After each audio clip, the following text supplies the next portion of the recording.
Cordial saludo, bienvenidos a la unidad número 2, en donde exploraremos las propiedades distintivas de la materia. Las propiedades de la materia son físicas como químicas y nos permiten identificar y diferenciar las sustancias. Aprenderemos sobre las propiedades extensivas e intensivas y su importancia en la ciencia. ¿Qué define a cada sustancia? Pues las propiedades son claves como la composición única, donde cada sustancia tiene una composición química específica. La estructura molecular, donde la disposición de los átomos influye en sus propiedades. Y las interacciones, donde veremos cómo interactúa con otras sustancias o cómo la interacción con otras sustancias es fundamental. Vamos a hablar de sus características más distintivas. Y a eso nos referimos a las propiedades. Imagínate que tienes dos manzanas, ambas son redondas, tienen un color rojo intenso y una piel lisa. Estas características que puedes observar y medir sin cambiar la naturaleza de la manzana se llaman propiedades físicas. Y es que las propiedades físicas, quiero contarte, son como una huella digital de cada sustancia. Algunas de las más comunes son el color, la textura, la densidad, el punto de fusión y el punto de ebullición. Por ejemplo, el hierro es de color gris, es duro y tiene un alto punto de fusión, mientras que el agua es transparente, líquida a temperatura ambiente y se congela a 0 grados Celsius. Además, las propiedades físicas también tenemos las propiedades organolépticas. ¿Qué significa esto? Estas organolépticas son las que percibimos a través de nuestros sentidos, ¿sí? Por ejemplo, como el sabor, el olor, la textura. En este caso, más relacionada con la sensación en la boca. Y la temperatura son ejemplos de propiedades organolépticas. Por ejemplo, el limón, si yo te digo que es un limón, automáticamente tu sensación va a ser a un sabor ácido y un aroma muy cítrico, mientras que la canela tiene un olor mucho más dulce y cálido. En resumen, las propiedades de la materia son como una especie de identificación que nos permite distinguir una sustancia de otra. Gracias a ellas podemos clasificar y comprender el mundo que nos rodea. Pero esto no termina acá. Ahora el profe Oscar nos va a ayudar a hablar un poquito más de otras propiedades. Profe Oscar, cuéntanos un poquito más. Las propiedades intensivas de la materia son todas aquellas propiedades cuyo valor numérico no depende de la cantidad de masa. Ejemplo, para hallar la densidad de una sustancia, digamos en este caso el agua, se debe tener en cuenta ahí la masa y el volumen ocupado por esa masa. Pero para determinada cantidad de masa debe haber determinada cantidad de volumen. Es por eso que si se halla la densidad de una gota de agua y de 1 litro de agua, su valor numérico siempre va a ser el mismo. Entre las propiedades intensivas tenemos la densidad. La densidad, que es la relación que hay entre la masa y el volumen ocupado por esta. La temperatura de fusión es la temperatura en la cual un cuerpo pasa de estado sólido a estado líquido. Pongamos un ejemplo acá clarito. El agua en estado sólido, si la quiero fundir, hay que someterla a una temperatura de 0 grados centígrados. A 0 grados centígrados el agua se vuelve líquida y a esto se le llama temperatura de fusión. Temperatura de ebullición es la temperatura en la cual un cuerpo pasa de estado líquido a estado gaseoso. Pongamos el mismo ejemplo, el agua.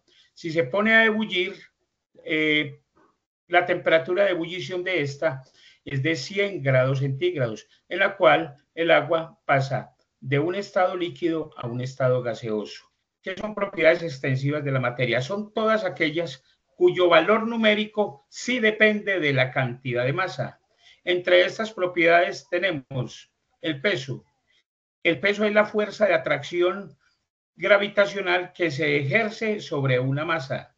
El volumen es el espacio ocupado por un cuerpo y la masa es la cantidad de materia que tiene un cuerpo. Bueno, muy bien, comunidad. Por último, les vamos a hablar de las propiedades químicas. A diferencia de las propiedades físicas, las propiedades químicas son sustancias que se pueden combinar con otras sustancias y al combinarse generan una nueva reacción. ¿Esto qué quiere decir? Por ejemplo, la combustión. Cuando la combustión se genera, por ejemplo, en el caso de la madera, que tiene una reacción con el oxígeno, se genera la combustión y por eso estas sustancias de las dos partículas cambian automáticamente.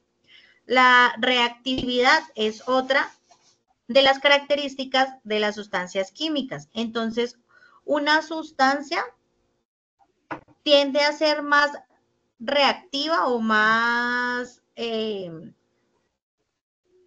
sensible a otras sustancias. Hay algunas que son un poco más reactivas que otras.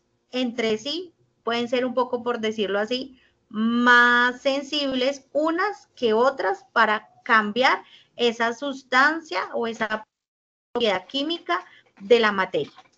Y posteriormente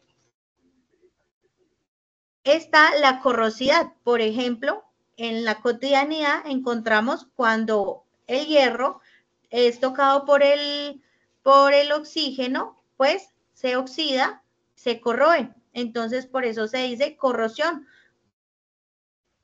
Es la forma en la que se va como degradando, como en la que se va diluyendo un metal en la unión con el oxígeno. Bueno, y finalmente, ¿por qué es importante comprender todo esto de la materia?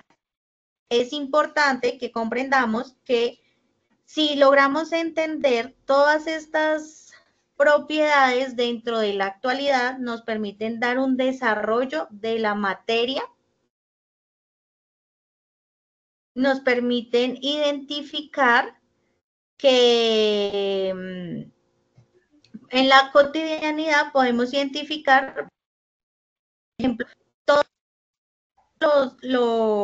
las propiedades de la materia que tenemos nos generan un impacto ambiental, nos generan aplicaciones en la cotidianidad, nos generan investigación, nos ayudan a tener un desarrollo actual, que es lo que nos ha permitido, por ejemplo, generar la conciencia ambiental, el ver que una sustancia, al ser mal utilizada, puede generar un daño ambiental. Entonces, es importante que comprendamos todas las propiedades de la materia para entender que en la actualidad se siguen haciendo y así como en el pasado se utilizó la evolución y comprender las propiedades, ahora también seguimos haciéndolo, seguimos usando todos estos elementos químicos para la ciencia, para la matemática, para la industria, para el ambiente. Por eso es importante que como comunidad entendamos la importancia de la propiedad de la materia.